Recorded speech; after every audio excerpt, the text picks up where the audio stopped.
En estos días, por todo lado, pues vemos no solo en las calles, ¿no?, de por acá, ¿no?, del centro de la ciudad, sino en el mundo entero, ¿no?, como millones de personas, ¿no?, viven pues completamente, diría yo, en una oscuridad religiosa, proclamando pues que esta semana es la Semana Santa, ¿no?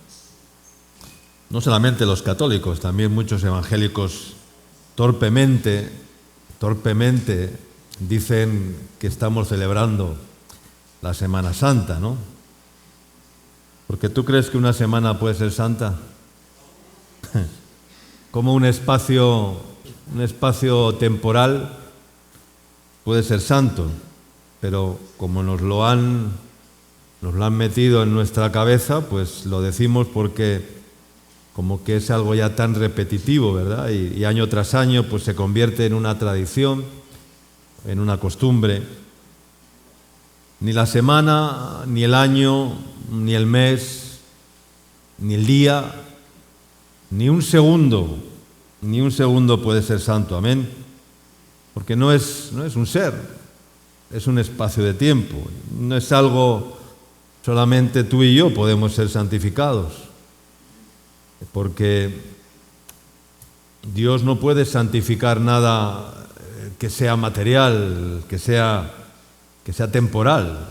Es algo tan ridículo y tan absurdo, ¿verdad? Pero entonces no puede ser santo nada que Jesús no santifique. El Señor dijo: santificado sea tu nombre, ¿no? Hágase tu voluntad, en la oración de Jesús. Solamente puede ser santificado el nombre de Jesús. Él santifica a los que quieren ser santos y reciben el evangelio del arrepentimiento con un arrepentimiento genuino de corazón y se dejan circuncidar el corazón pecaminoso, ¿no? Así que tenemos que desmitificar el concepto de la mal llamada Semana Santa. Amén. De la mal llamada Navidad, de la mal llamada tantas cosas que no son bíblicas, ¿no? Y en estos días pues de feriado, aparte de los desfiles y de las procesiones, de sacar los ídolos a las calles en una manifestación de devoción idólatra que Dios aborrece, porque Él aborrece toda idolatría, y de hacer pues turismo religioso, ¿no?, para ver esos espectáculos grotescos o para visitar las iglesias, ¿no? Creo que por aquí es muy típico hacer la visita a las 7 iglesias, ¿no?, del centro de Lima, y miles de personas pues hacen turismo religioso por las calles, mirando a ver, ¿no? Eso es hacer turismo religioso, pero Dios no nos ha llamado a hacer turismo religioso para ver esos espectáculos. Y eso hacen igual los católicos, pero ¿y los evangélicos? ¿Qué hacen los evangélicos? No van a visitarlas en las iglesias, no van a hacer eso, pero van a hacer turismo carnal y turismo de feriado, y bueno, y van a las playas, van de paseo a disfrutar de este mundo, de los placeres de este mundo, vacaciones placenteras, practicando el pecado y celebrando pues unas fiestas que son totalmente paganas, ¿no? Así que, hermanos, de Semana Santa nada. No digas más Semana Santa. No lo digas más. Yo ya no digo Navidad, ya no digo Semana Santa, ya no digo los santos que por ahí proclaman, ya no digo nada de eso. He aprendido que no tiene ningún sentido decir algo que no es, ¿no? Que nos lo han metido en la cabeza, y ese concepto está tan metido en la cabeza que se nos escapa de una forma, pero no tiene ningún sentido. ¿Cuándo despertarán las conciencias de los que dicen o se dicen hijos de Dios? Amén. Hay que despertar las conciencias. ¿Cuándo despertarán las conciencias de los que dicen Señor, Señor, pero su corazón está muy lejos de la realidad y de la buena, agradable y perfecta voluntad de Dios, y que no quieren verdaderamente obedecerle y entender lo que es santificar su nombre y cumplir con la gran y santa comisión de salvar a las almas que aún están esclavas de las religiones, sea católica, sea protestante o sea evangélica o sea cualquiera que sea. Es muy fácil caminar en la religión, donde todo se puede manipular, donde todo se puede adaptar a las circunstancias, donde incluso se puede pasar de largo, ¿no? Sin compromiso, sin sacrificio. Pero tenemos que ir a la palabra. ¿Cuánto dicen amén? Porque su palabra es lámpara y es lumbrera nuestro camino, ¿no? Y su palabra pues nos enseña y nos guía en todo lo que tenemos que hacer. Y por lo tanto debemos de mirar a las verdaderas festividades del pueblo de Israel, que son las festividades de Dios, porque Él mismo las constituyó como festividades solemnes, porque los judíos no celebran las fiestas del calendario como nosotros. Ellos tienen su propio calendario que está marcado por los tiempos de Dios con un verdadero sentido, ¿no? Y por eso en estos días Dios me recordaba un texto que está escrito en el libro de Éxodo, en el cual se narra una de las fiestas más importantes y más emblemáticas del pueblo de Israel, que es la fiesta de Pesaj, o es la fiesta de la Pascua, ¿no? Que es la fiesta de la liberación del pueblo de Dios de la esclavitud de Egipto, esclavos de cocer barro, de hacer ladrillos para construir las ciudades de Egipto, del imperio Egipto, del maltrato, de los golpes, del látigo de Faraón, del abuso y del poder de Faraón, para libremente poder salir de la tierra de esclavitud a la verdadera libertad, para vivir conforme a la voluntad de Dios y hacer su voluntad. Y eso es lo que se celebraba la fiesta de la Pascua, que está escrito en el libro de Éxodo, en el capítulo 12. Amén. Vamos a leer Éxodo capítulo 12. Vamos a leer todo el capítulo. No sé hasta dónde nos dará el tiempo en esta mañana, pero vamos a desglosar qué es la fiesta de la Pascua, que coincide con la mal llamada Semana Santa, ¿no? Es una de las pocas fiestas que casi siempre coinciden en el calendario, y de hecho la fiesta de la Pascua comenzó, creo que el viernes pasado, ¿no? Y terminó este viernes en Israel, ¿no? Con el comienzo del Sabbat, ¿no? Éxodo capítulo 12 dice: Habló Jehová a Moisés y a Aarón en la tierra de Egipto, diciendo: Este mes os será principio de los meses, para vosotros será el primero en los meses del año.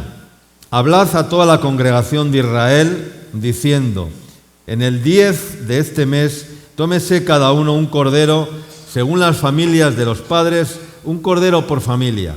Mas si la familia fuere tan pequeña que no baste para comer el cordero, entonces él y su vecino inmediato a su casa tomarán uno según el número de las personas, conforme al comer de cada hombre, haréis la cuenta sobre el cordero.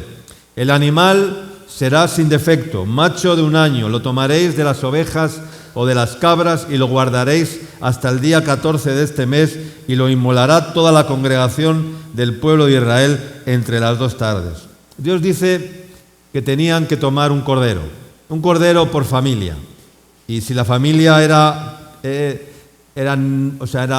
pequeña o no era muy numerosa para comer un solo cordero, pues decía que tenían que compartir con otra familia, con su vecino, ¿verdad? Y juntarse y tomar el cordero, ¿verdad? Según el número de las personas, y comer y compartir el cordero con la familia vecina, para que no sobrara absolutamente nada, ¿no? Porque Jesús es el Cordero de Dios que quita el pecado del mundo. Amén. Y recibirlo es recibir el sacrificio, es comer la Pascua, es celebrar la Pascua, ¿no? Y el animal dice que tenía que ser un animal sin defecto, macho de un año, lo tomaréis de las ovejas o de las cabras. Reconocer el cordero sin mancha, el cordero perfecto, un cordero apartado y perfecto. No podían no podían tomar cualquier cordero, ¿no? O sea, no podía tener ningún defecto, tenía que ser un cordero que no tuviera ningún hueso quebrado, ninguna pata quebrada, ningún rasguño, ningún defecto, absolutamente nada. O sea, tenía que ser un cordero perfecto y totalmente sin defecto, ¿verdad? Hoy en día todo está defectuoso, ¿verdad? No hay nada perfecto, solo Dios es perfecto, amén. Solamente su voluntad es perfecta. ¿Cuántos dicen amén? La voluntad de Dios es perfecta. Nos cuesta entender la voluntad de Dios en nuestras vidas y a veces buscamos nuestra propia voluntad. Yo siempre digo que cuando algo es perfecto ya no hay que hacerle nada más, ya no se le puede dar la pincelada, ¿no? Es como poner un ejemplo y una obra de arte, un cuadro perfecto de Miguel Ángel o de Picasso o de Velázquez que está en el museo de allí, que es algo que cuesta una fortuna y está allí salvaguardado en un museo porque un gran pintor lo pintó y ya esa obra es una obra perfecta y nadie puede hacerle y ponerle una pincelada, ¿no? De la mano esa que hace así, no la mano de ese cuadro tan famoso, ¿no? Y uno dice, no, pues yo quiero que la mano, en vez de que esté apuntando para allá, que la mano está apuntando para el otro lado, la voy a cambiar de lado, le voy a pintar ahora para el otro lado la mano, le voy a poner... No, pero si la obra es perfecta. Y a lo que es perfecto, pues no se le puede añadir ni quitar, amén.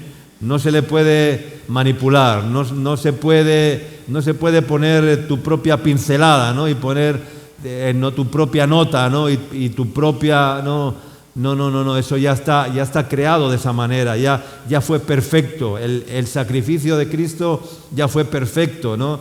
Y la voluntad de Dios, que es una de las cosas que la Biblia dice también que es perfecta, que es agradable, que es buena y que es perfecta, pues no hay que manipularla, ¿no? Cuando tú manipulas la voluntad de Dios es porque estás queriendo interponer tu propia voluntad a la voluntad de Dios, y entonces ya la voluntad de Dios deja de ser perfecta porque tú has metido la mano. No se puede, cuando Dios ordenó construir el templo, dice que tenían que tomar piedras como eran aquellas piedras, dice que eran piedras ya acabadas, no se podía hacer ninguna manipulación, dice, no se oía ni ruido de martillo, ni ruido de cincel, ni ruido de nada, eran piedras tan perfectas que estaban ya de tal manera extraídas de la cantera y del lugar donde las habían sacado que únicamente había que ordenarlas y ponerlas en su lugar para poder construir el templo. No había allí ruido, no había nada, nadie se daba un golpe contra el otro, ni nadie, porque todo encajaba de una forma perfecta, era el templo de Dios, era el edificio que Dios quería levantar, amén. Cuando Dios quiere hacer algo perfecto no hay lugar para la manipulación, no hay lugar para el tener que hacerse espacio, ni tener que empujar una piedra a otra, sino que ya es perfecto. Y la voluntad de Dios es perfecta, hermano, pero tenemos que entender cuál es la buena y santa y perfecta voluntad de Dios. Pero hablando del cordero, y volviendo al texto dice que tenía que ser un cordero perfecto, de un año, y sin defecto, ¿no? El cordero pascual, el cordero perfecto, ¿no? Él es el Padre perfecto. Solo en Cristo hay perfección, solamente en el nombre de Jesús, el nombre que sobre todo nombre, amén. Y dice que el verso 7 dice, y tomarán de la sangre y la pondrán en los dos postes y en el dintel de las casas en que lo han de comer. ¿Cuántas veces hemos escuchado la palabra, ¿no? Del significado y el valor de la sangre de Cristo derramada para salvación y perdón de nuestros pecados? Y de cómo tenemos que tener pues la sangre de Cristo no como un amuleto, sino como algo tan valioso y de tanto valor. Dice que lo tenemos que tener en las puertas de nuestro corazón. Ya no vamos a poner la sangre en las puertas de las casas, no tenemos que que poner la sangre en los dinteles de las puertas, pero sí tenemos que poner y colocar la sangre en las puertas de nuestro corazón, amén, en las puertas de nuestra casa, en las puertas de nuestra vida, porque la sangre de Cristo tiene poder, amén, tiene todo el poder y vivir en la gracia y en la misericordia de Dios. La señal de la sangre, como sabemos lo que ocurrió, que vamos a leer después cuando vino la plaga de los primogénitos sobre todo Egipto, ¿no? ¿Y qué dice? Dice que la sangre, dice, os será por señal en las casas donde vosotros estéis. Amén. Dice el verso 8, y aquella noche comerán la carne asada al fuego y panes sin levadura, con hierbas amargas lo comerán. Quizás Dios podría haber dicho, pues, de condimentar la carne asada del cordero con otros condimentos más sabrosos o más suculentos, ¿verdad? Podíamos pensar, ¿verdad? Con otra sazón, ¿no? Pero Dios dijo que lo tenían que comer ¿con qué? Con hierbas amargas, para que cuando lo comiéramos, pues nos venga ese sabor de lo amargo, ¿no? Ese sabor fuerte y amargo que es detestable, ¿verdad? Y que no es agradable a nuestra boca, a nuestro vientre. Es lo que le dijo el Señor al profeta Jeremías cuando le dijo, come el rollo, dice, será dulce como la miel a tu boca, pero cuando lo digieres, entonces te va a producir dolor, porque así es la voluntad de Dios. Parece dulce, es como la miel, así es la palabra, es como la miel, es dulce a nuestro paladar, pero cuando tú tratas de digerir la palabra, cuando tú tienes el deber y la obligación de obedecer la palabra, pues entonces esa palabra produce amargura, produce dolor. No es fácil obedecer la palabra de Dios. Sí que es fácil cuando te dejas llevar por el Espíritu de Dios, entonces no es algo gravoso el obedecer los mandamientos de Dios. Pero dice que lo tenían que cocer con hierbas amargas, ¿no? ¿Para qué? Para hacernos recordar, pues, de dónde nos sacó el Señor, amén. ¿De dónde nos sacó el Señor? De la amargura de la vida de pecado, de la amargura de la vida alejada de la presencia de Dios, cuando estábamos muertos en nuestros delitos y pecados. Para que también nos hace recordar que no es un camino de rosas, ¿no? Por llamarlo de alguna manera, que no todo es positivo, que nos hace recordar que la vida en Cristo es una batalla y que es una vida de cruz, con pruebas, con ataques, y a veces pues no queremos, ¿verdad?, que los sufrimientos de Cristo, como Jesús sufrió en la cruz, y tomar esas hierbas amargas. Él bebió el cáliz de la amargura, como le dieron a beber en la cruz, ¿no? Y le untaron la lengua con vinagre, ¿no? Y también las hierbas amargas nos muestran, pues, que obedecer a Dios, que comer el verbo, pues a veces es amargo cuando lo digieres, ¿no? Porque es un sacrificio, ¿no? Y es una abstinencia, es una renuncia, ¿no? Y todo eso conlleva un sacrificio. Y entonces, hermanos, el Espíritu Santo es una vela y sopla en la dirección perfecta, pero el viento de este mundo es tan fuerte. El mundo siempre va en contra de la voluntad de Dios y va a soplar cada vez más fuerte para confundirnos, y siempre viene en contra, ¿no? Porque el mundo nunca nos va a aplaudir por seguir a Jesús.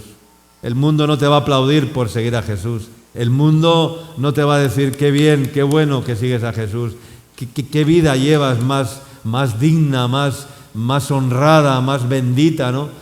El mundo va en nuestra contra, ¿no? El mundo no te va a aplaudir por confesar a Jesús. El mundo nunca te va a reconocer por confesar a Jesús. El mundo no te va a facilitar las cosas. Esas hierbas es saber que vienen tiempos amargos, que vienen tiempos difíciles, que vienen tiempos incluso de persecución por comer el pan de vida, por comer el Cordero, por comer a Jesús, experiencias en Cristo que no deben permitir que por ello crezcan y estos asuntos, ¿no?, y estas circunstancias de este mundo pueden permitir que por ello crezcan raíces de amargura, ¿no?, o por una pérdida, por escasez, o porque viene sufrimiento, viene persecución, y porque las cosas se complican, porque las cosas se van a complicar para los verdaderos hijos de Dios, para los que no han doblado la rodilla delante de Baal y han permanecido fieles, ¿no?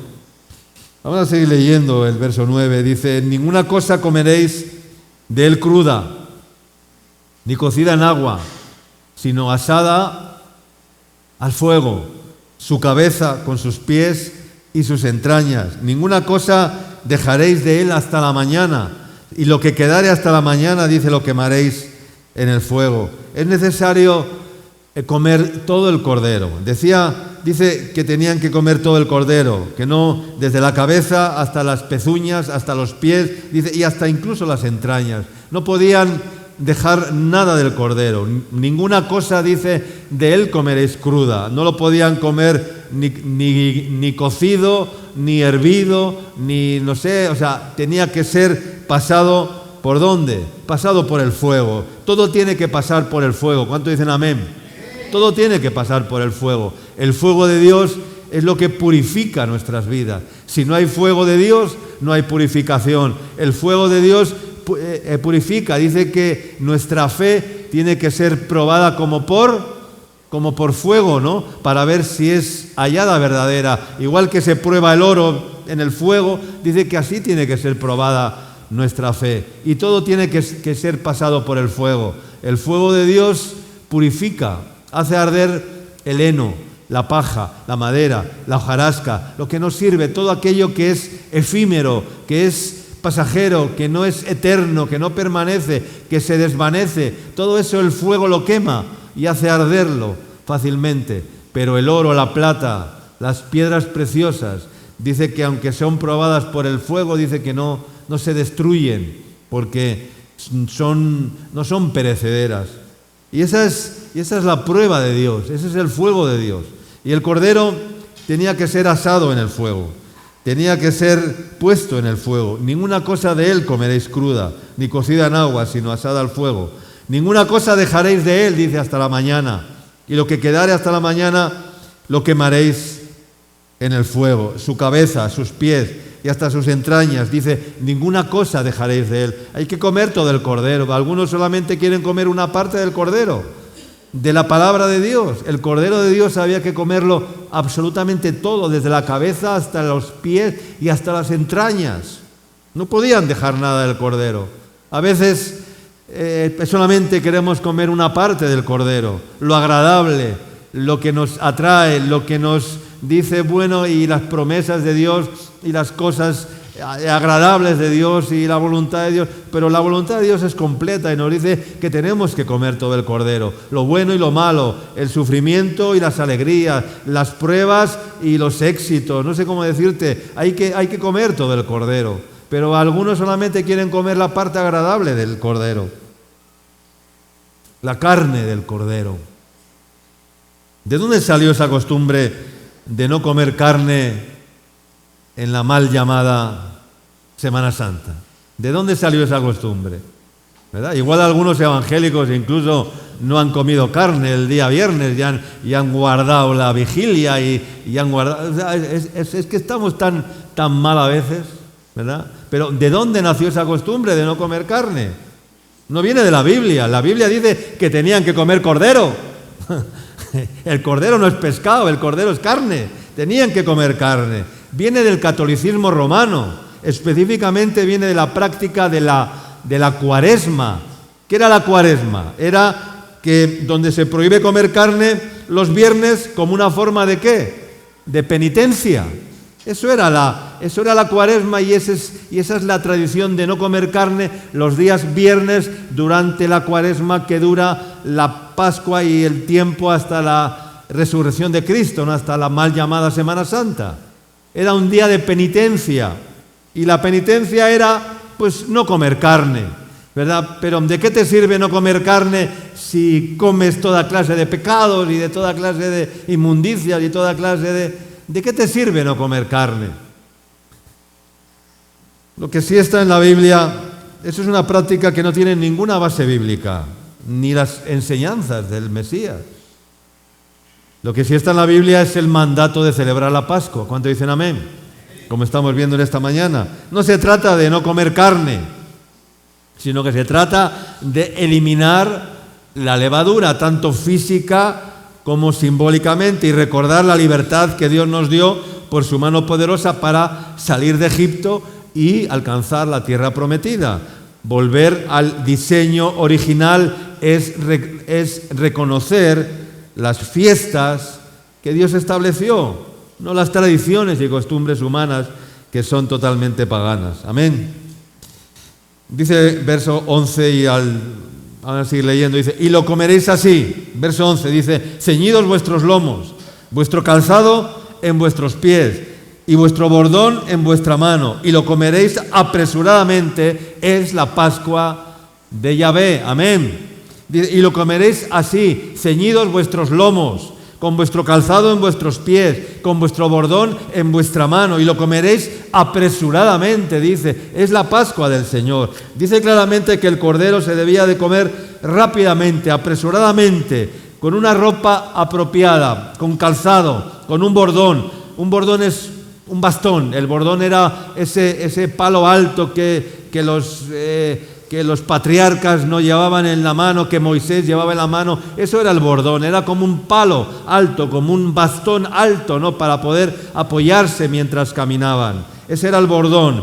Pero ¿por qué era tan importante que comieran el cordero de esta manera? Ceñidos los lomos con el cinturón, con el cinto, con la calzado los pies, con el calzado apropiado y con un bastón, con un bordón en la mano. Estaban a punto de salir de Egipto, por lo que Dios quería que comieran el cordero de una forma rápida y preparados, es decir, con el cinturón asegurando las ropas, porque tenían que salir apresuradamente de Egipto, ¿verdad?, para evitar que se les que la túnica o la ropa que llevaran se les enredara en algún lugar, o se les cayera, no sé, o se les perdiera, con un calzado apropiado en los pies para poder caminar rápido, porque tenían que salir de Egipto. Tenían que salir de Egipto y tenían que salir apresuradamente, y con un bastón en la mano para poder apoyarse en el camino. Es decir, los lomos ceñidos. Porque antes de ser salvos, nosotros éramos muy libres. Nadie te ceñía. ¿Quién te ceñía a ti antes de conocer al Señor? ¿Te ceñía alguien? ¿Qué hacías? ¿Hacías lo que?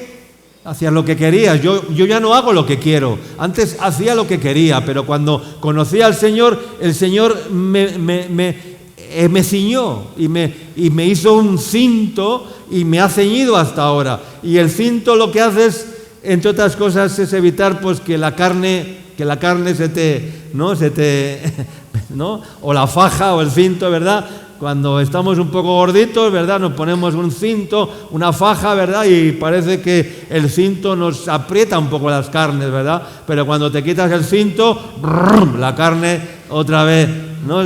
La carne hace así y cae, ¿no?, nuevamente, flácidamente, porque es el que nos ciñe, es el que ciñe la carne. Y por eso tenían que tener los lomos ceñidos, ¿no? Y decía que antes de ser salvos nosotros éramos muy libres, porque nuestro ser no había sido ceñido. Estar ceñido forma parte de la preparación que Dios hace en nuestras vidas. Amén. Cuando nos ceñimos, nos preparamos para ser parte de un ejército, de un pueblo, ¿verdad?, que Dios quería, que Dios había escogido, ¿no? Y el evangelio predicado por muchos cristianos hoy no está completo. Cuando usted oyó el evangelio, seguramente le dijeron que se arrepintiera, ¿verdad? ¿No le dijeron eso? Arrepiéntete de tus pecados, ¿no? Que creyera en el Señor, le dijeron eso, sí, que lo recibiera en su corazón, que haga una oración de fe, pero luego quizás no le dijeron que tenía que ceñir sus lomos. Amén.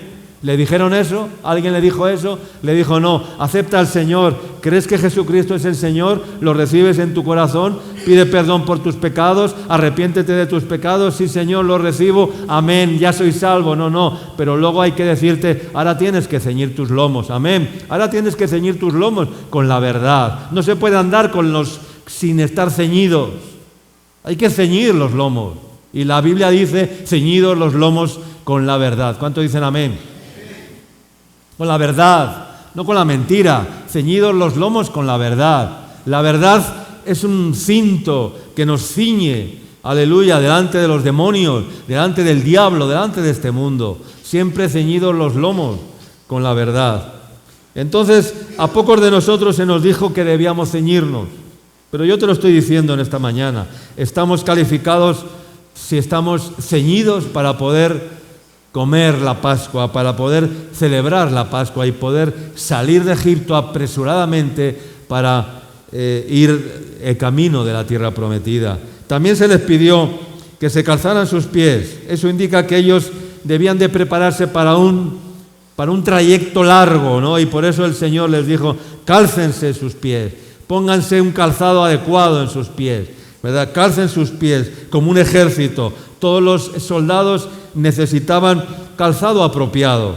Antes de ser salvos, nuestros pies pues no llevaban zapatos. Yo caminaba descalzo, tú no sé. ¿Cómo has caminado antes de conocer al Señor? Caminábamos descalzos. ¿Por qué? Porque no teníamos calzado en nuestros pies. Nuestros pies iban por caminos equivocados, iban por caminos de pecado, iban por caminos de perdición. Pero un día el Señor dice, calzados los pies con el apresto del Evangelio. El Señor ha puesto calzado en tus pies. Amén. Y te ha puesto zapatos. Amén, aleluya. El Señor nos ha puesto zapatos para poder caminar por sus caminos. Amén. Por los caminos de Dios, ya no por los caminos de este mundo. Amén. Ya no descalzos por este mundo, sino que nos ha calzado nuestros pies. Amén. Además dice también que comieran la Pascua con el bordón en su mano. El bordón también se usaba para el viaje. Antiguamente, cuando la gente emprendía un largo viaje, a menudo tomaban ese bastón, ese bordón, ¿verdad? El cinto, la faja, los zapatos y el bordón servía para que el viaje, la trayectoria de los hijos de Israel iban a emprender. Este viaje no iba a ser un viaje de paz, sino un viaje de guerra, pero en cierto sentido ellos tenían que luchar para salir de Egipto, ¿no? Finalmente afirma que los redimidos de Dios debían de comer la Pascua apresuradamente, por tener que huir de un país, de una nación que los tenía esclavos y tenían que salir apresuradamente aquella noche. Se les pidió comer el cordero apresuradamente. Los que han estado en el ejército saben que los soldados son entrenados ¿para qué? Para comer no de cualquier manera y en cualquier situación, ¿verdad? Debido a la batalla siempre tenían que estar listos. Debemos comer el cordero apresuradamente. No tome el pretexto de que es lento, no por naturaleza sino que tenían que comer el cordero apresuradamente, ¿no? Y como cuando uno tiene mucho hambre, ¿no? Y se sienta a la mesa, ¿verdad? ¿Cómo come el que tiene hambre? No levanta la cabeza del plato, ¿verdad? Y lo come rápido, apresuradamente. ¿Por qué? Porque tiene hambre. Y come rápido, y come afanado, y come con hambre, ¿no? Pero tenemos hambre de Dios, de comer el cordero, de comer la palabra, de alimentarnos de la palabra de Dios. Eso es comer el cordero apresuradamente, con diligencia, sin perder bocado. Amén, sin perder bocado, como cuando te ponen un plato de comida suculenta y estás hambriento, que no pierdes bocado. Aleluya. Versos 12 dice, pues yo pasaré aquella noche por la tierra de Egipto y heriré a todo primogénito en la tierra de Egipto, así de los hombres como de las bestias, y ejecutaré mis juicios en todos los dioses de Egipto. Yo Jehová, y la sangre, verso 13 dice, os será por señal en las casas donde vosotros estéis. Y veré la sangre, dice, y pasaré de vosotros. Y no habrá en vosotros plaga de mortandad cuando hiera la tierra de Egipto. Amén. La mayoría de la gente piensa que Dios saltó o que Dios pasó de largo, es lo que estamos acostumbrados a escuchar, ¿no? Que Dios pasaba de largo, ¿no? De las casas en las cuales los dinteles de las puertas estaban rociados con la sangre del Cordero. Pero no significa que Dios pasaba de largo, significa que Dios sobreprotegía y que Dios sobrevolaba, por decirlo de alguna manera, las casas que estaban marcadas, los dinteles de las puertas. Dios no evitó esos hogares, sino que Él hizo un pacto con ellos y les dijo: habéis puesto la sangre en vuestras puertas, ahora yo voy a hacer un pacto con vosotros. ¿Y cuál es ese pacto? Que os voy a guardar de la muerte, de la plaga de la mortandad que va a herir a todo primogénito en Egipto. Amén. Ese es el pacto que Dios hizo con aquellos que untaron y obedecieron al Señor y pusieron la sangre del Cordero en los dinteles de las puertas. Dios no evitó esos hogares, sino que Dios hizo un pacto con ellos. Se hizo como un escudo, ¿no? Como una protección, e hizo guardia mientras la muerte arrasaba Egipto. Amén. Claramente estaba indicando y apartando las casas en las cuales habitaba la presencia de Dios por la señal de la sangre. Amén. Estaba hablando de presencia de Dios, porque donde está la presencia de Dios, ¿el diablo qué hace? El diablo huye, el diablo se va. El diablo no soporta la presencia de Dios. Y allí ese ángel de la muerte que Dios envió, esa plaga de mortandad que Dios envió para destruir los hogares de todos los egipcios, ¿verdad? Fue un ataque, no contra Egipto, ¿verdad? Y contra aquellos que no tuvieran, pero no es que era porque la presencia de Dios, donde está la presencia de Dios, no puede entrar ninguna bacteria. Donde hay aceite no puede entrar ninguna bacteria. No puede entrar la corrupción. No pueden, los demonios dice: sométete a Dios, ¿verdad? Y él huye, ¿no? No, someteos a Dios, resistid al diablo y huirá de vosotros. Amén. Huirá de vosotros. Porque en la presencia de Dios hace huir a las huestes de Satanás. Amén. Entonces, no se trataba de pasar de largo, de evitar, sino de tener la presencia de Dios. Un Dios que se acerca para proteger a los que están marcados, señalados con la sangre de Cristo. Amén. ¿Tú tienes esa marca, la sangre de Cristo? Porque a veces decimos: sí, la sangre de Cristo me limpia de todo pecado, pero ¿dónde está esa señal? ¿Tienes esa señal en tu vida?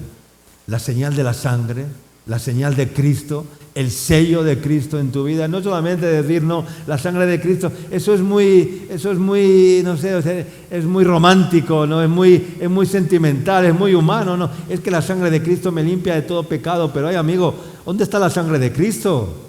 ¿Dónde está la sangre de Cristo? ¿Dónde está la sangre del Cordero? Está en tu frente, está en las puertas de tu corazón, como una marca, como una señal, para que el diablo la vea, para que las plagas no se puedan acercar a ti.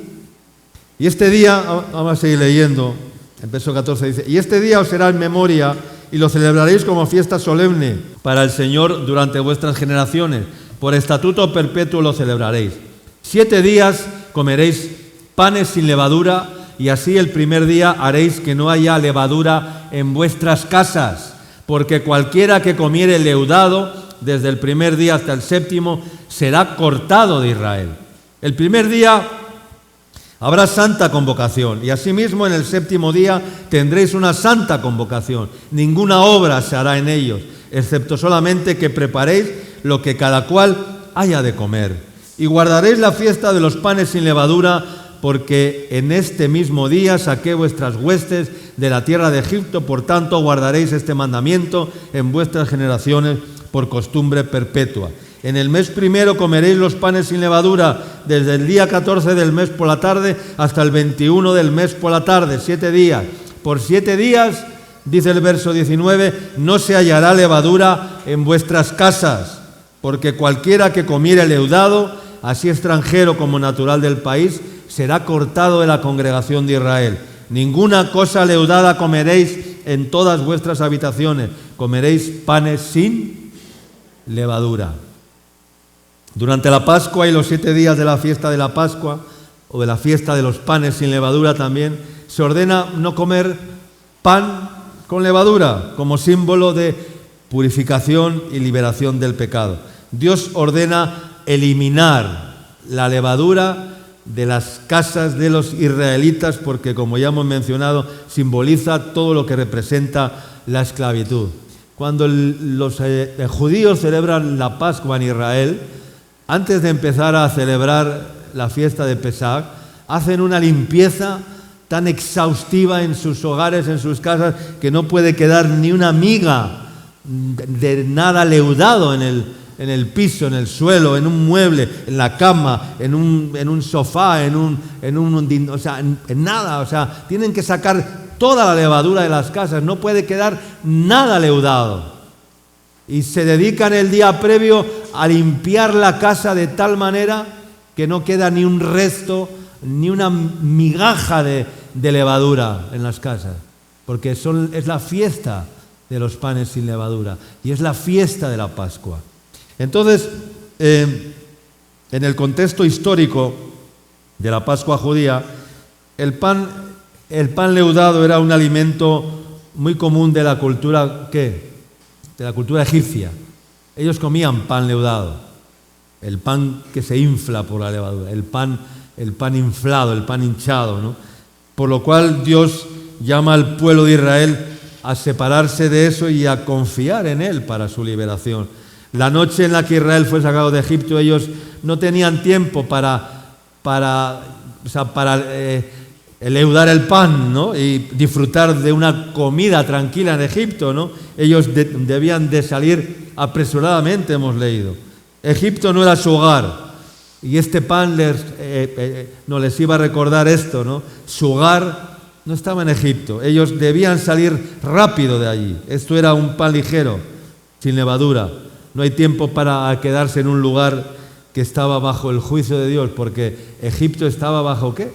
Estaba bajo el juicio de Dios. Y tenían que salir rápidamente, tenían que huir rápidamente, tenían que salir rápidamente de Egipto, ¿verdad? Versos 21, vamos a seguir leyendo. Y Moisés convocó a todos los ancianos de Israel y les dijo: sacad y tomaos corderos por vuestras familias y sacrificad la Pascua. Y tomad un manojo de hisopo y mojadlo en la sangre que estará en un lebrillo. Y untad el dintel y los 2 postes con la sangre que estará en el lebrillo. Y ninguno de vosotros salga a las puertas de su casa hasta la mañana. Ellos usaron un hisopo para aplicar la sangre en el dintel y en los postes de la puerta. A lo largo de las Escrituras, el hisopo era usado para aplicar la sangre para la limpieza del pecado. En Levítico, en la ceremonia para la purificación de la lepra, dice que se usaba un hisopo también para aplicar la sangre. En Números, el hisopo se usó para hacer las cenizas de la novilla roja para el agua de la purificación, y el hisopo fue usado para aplicar también ese agua de la purificación. David, en su salmo por excelencia, ¿no? El Salmo 51, dice, hablando del arrepentimiento, dice: purifícame con hisopo y seré más blanco que la nieve, amén, y seré limpio. Salmo 51, 7, purifícame con hisopo y seré limpio. El hisopo siempre está relacionado con la purificación mediante el sacrificio, amén. El hisopo incluso estuvo también relacionado con el sacrificio de Jesús, cuando le ofrecieron vinagre a beber en la cruz, ¿verdad? La esponja empapada con este fue puesto sobre un manojo de ¿qué? Sobre un manojo de hisopo también. Vamos a seguir leyendo. Dice: porque Jehová pasará hiriendo a los egipcios, y cuando vea la sangre en el dintel y en los 2 postes, pasará Jehová aquella puerta y no dejará entrar al heridor en vuestras casas para herir. No dejará entrar al heridor. ¿Quién es el heridor? Él es el diablo, es uno de los nombres de Satanás. Dice, no dejará entrar al devorador, al heridor. Dice, en vuestras casas para herir, para matar, para robar, para destruir. Dice, porque el Señor pasará hiriendo a los egipcios y cuando vea la sangre en el dintel y en los dos postes, pasará Jehová a aquella puerta y no dejará entrar al heridor en vuestras casas para herir. El Señor miraba la sangre. Este sacrificio de sangre fue la base para salvar a la humanidad del juicio. El rescate del ángel de la muerte no sucedió mediante... Nadie se salvaba del ángel de la muerte por ponerse de rodillas, por hacer una oración, por hacer una plegaria, por hacer un ayuno, por hacer una buena obra, por hacer... No. Eso no les salvaba. Tenían que tener, ¿qué? La señal de la sangre. La señal de la sangre en las puertas de sus casas. Guardaréis esto por estatuto, verso 24, para vosotros y para vuestros hijos, para siempre. Y cuando entréis en la tierra que Jehová os dará, como prometió, guardaréis este rito. Y cuando os dijeren vuestros hijos, ¿qué es este rito vuestro? Vosotros responderéis, es la víctima de la Pascua de Jehová, la cual pasó por encima de la casa de los hijos de Israel en Egipto, cuando hirió a los egipcios y libró nuestras casas. Entonces el pueblo se inclinó y adoró. El pueblo, dice, se inclinó y adoró. Y los hijos de Israel fueron e hicieron puntualmente así, como Jehová había mandado a Moisés y Aarón. Amén. La reacción inmediata de Israel a este anuncio, antes de que realmente sucediera, fue adorarle. Dice, se rindieron, dice, verso 28, y los hijos de Israel fueron, dice, entonces el pueblo, dice, se inclinó y adoró. Y los hijos de Israel fueron e hicieron puntualmente como el Señor les había mandado a Moisés y a Aarón. Amén. Honraron al Dios que dijo que haría todo esto por ellos. Obedecieron a Dios, obedecieron y dijeron, vamos a salir de Egipto. Dios nos está mandando salir de Egipto de esta manera. Vamos a hacer como Dios nos está ordenando por boca de Moisés y Aarón. Amén. Verso 29 dice, vamos a seguir leyendo, y aconteció que a la medianoche Jehová hirió a todo primogénito en la tierra de Egipto, desde el primogénito de Faraón, que se sentaba sobre un trono, hasta el primogénito, desde el primogénito de Faraón también, dice que se sentaba sobre un trono, hasta el primogénito del cautivo que estaba en la cárcel, y todo primogénito de los animales. Y se levantó aquella noche Faraón, él y todos sus siervos, y todos los egipcios, y hubo un gran clamor en Egipto, porque no había casa donde no hubiese un muerto. E hizo llamar a Moisés.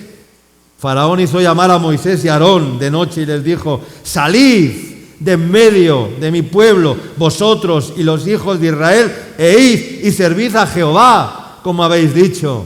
Ya no les quería retener Faraón. Ya dijo, no, váyanse corriendo, salgan de aquí, ustedes están trayendo esta plaga, esta mortandad a Egipto, váyanse rápido, salgan de mi nación, salgan de mi país, ustedes no pertenecen a este pueblo, váyanse.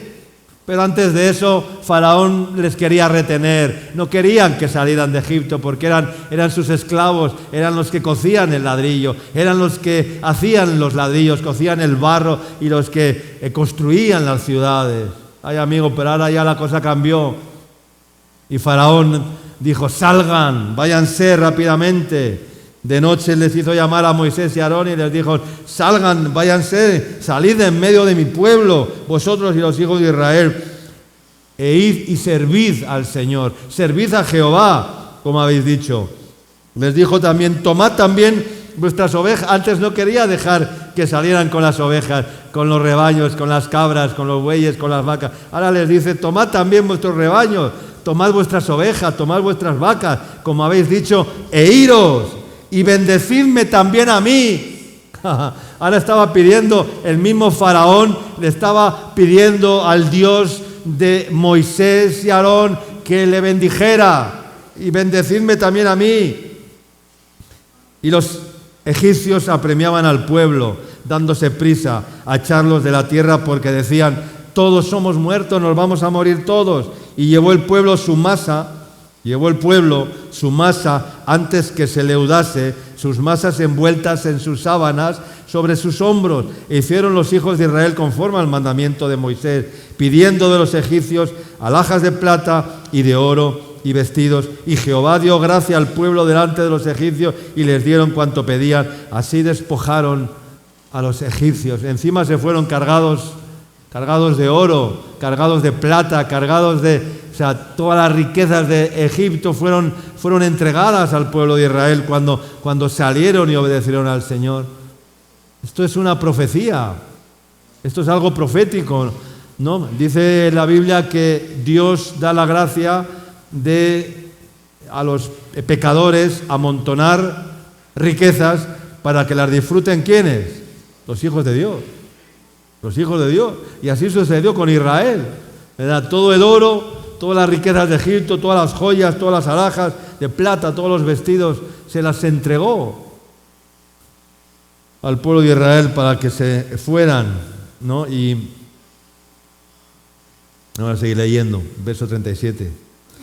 Ya estamos terminando. Dice: y partieron los hijos de Israel de Ramasés a Sucot como 600,000 hombres de a pie, sin contar los niños. También subió con ellos grande multitud de toda clase de gente y ovejas y muchísimo ganado, y cocieron tortas sin levadura de la masa que habían sacado los egipcios, pues no había leudado. Claro, no había leudado, ¿por qué? Porque no había dado ¿qué?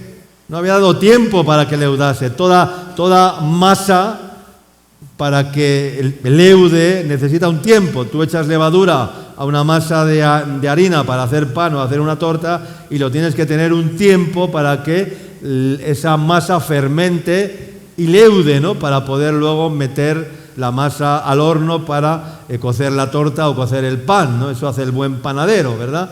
Pero dice que y cocieron tortas sin levadura de la masa que habían sacado de Egipto, pues porque no había leudado, porque al echarlos fuera los egipcios no habían tenido tiempo ni para preparar la comida, la masa, ¿no? El tiempo que los hijos de Israel habitaron en Egipto fue 430 años. Y pasados los 430 años, en el mismo día, todas las huestes de Jehová salieron de la tierra de Egipto. Es noche de guardar para Jehová, por haberlo sacado en ella de la tierra de Egipto. Esta noche deben guardarla para Jehová todos los hijos de Israel en sus generaciones. Y Jehová dijo a Moisés y a Aarón: esta es la ordenanza de la Pascua. Ningún extraño comerá de ella. Ningún extraño comerá de ella. Porque Dios no, Él conoce, dice, a los que son suyos, dice la palabra. Ningún extraño, dice, te podrás participar de esto. Dice, porque Dios tiene este sello. Dice, conoce el Señor a los que son suyos. Por eso, apártese de toda iniquidad todo aquel que invoca el nombre de Cristo. Amén. Porque el Señor te conoce. Y si te conoce y tú quieres decir, soy suyo, pues entonces te tienes que apartar de toda iniquidad. Porque dice, conoce el Señor a los que son suyos, y a los que no son suyos también los conoce. A los extraños también dice, este no tiene la sangre en su casa, en el dintel de la puerta, pero conoce el Señor a los que son suyos. Amén. Dice que ningún extraño podrá comer de ella, porque Dios no va a dar de comer a los extraños, a los que no forman no parte de su familia, de sus escogidos, de aquellos que han sido sellados para el día de la redención. Amén. Dice, mas todo siervo humano comprado por dinero comerá de ella, después que lo hubieren circuncidado. El extranjero y el jornalero no comerán de ella. Se comerá en una casa, y no llevarás de aquella carne fuera de ella, ni quebraréis hueso suyo. Toda la congregación de Israel lo hará. Mas si algún extranjero morare contigo y quisiere celebrar la Pascua para Jehová, será circuncidado todo varón primero, y entonces la celebrará y será como uno de vuestra nación, pero ningún incircunciso comerá de ella. Dios estaba separando claramente a los incircuncisos, a los que no han sido circuncidados de corazón. porque la circuncisión no era solamente en términos bíblicos de cortar el prepucio a todo varón, a todo niño varón, al 8º día, sino que la circuncisión es la circuncisión del corazón. Y por eso dice, no comerá ninguno que no haya sido circuncidado, porque no podemos participar de las cosas santas y de las cosas inmundas. No podemos comer de la mesa del Señor y de la mesa de los demonios, dice la palabra. Ninguno que haya sido santificado puede comer de la mesa del Señor, puede participar de los ritos, de las cosas de este mundo, porque conoce el Señor y tiene un sello puesto a los que son suyos. Amén. Quiero que entendamos en esta mañana cuál es el significado de la sangre en las puertas de los hebreos en Egipto. Aún estamos en Egipto, estamos en este mundo, pero tenemos la sangre en los dinteles de nuestras casas. ¿Cuántos dicen amén? En los dinteles de tu corazón, en las puertas de tu corazón. Y esa es la señal, esa es la marca, ese es el sello de Dios. Dice que, vamos a leerlo otra vez, el verso 48, dice, mas si algún extranjero morare contigo y quisiere celebrar la Pascua para Jehová, séale circuncidado todo varón y entonces la celebrará y será como uno de vuestra nación, será como uno de vosotros, pero ningún incircunciso comerá de ella, ningún extraño comerá de ella.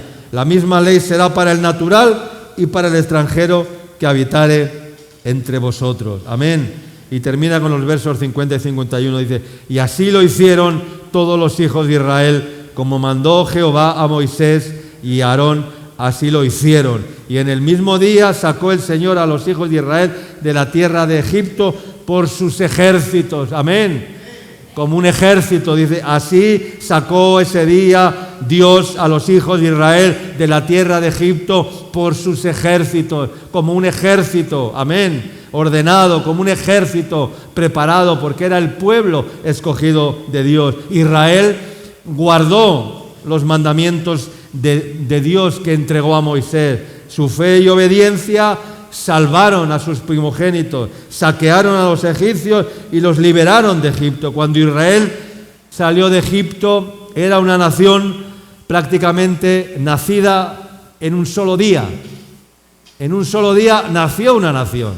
En un solo día, en una sola noche. Salieron de Egipto, comieron la Pascua y entonces en un solo día nació una nación, nació un ejército, nació un pueblo. Era como si los 430 años fueran una época como de gestación, ¿verdad? En la que el bebé estaba creciendo, ¿verdad?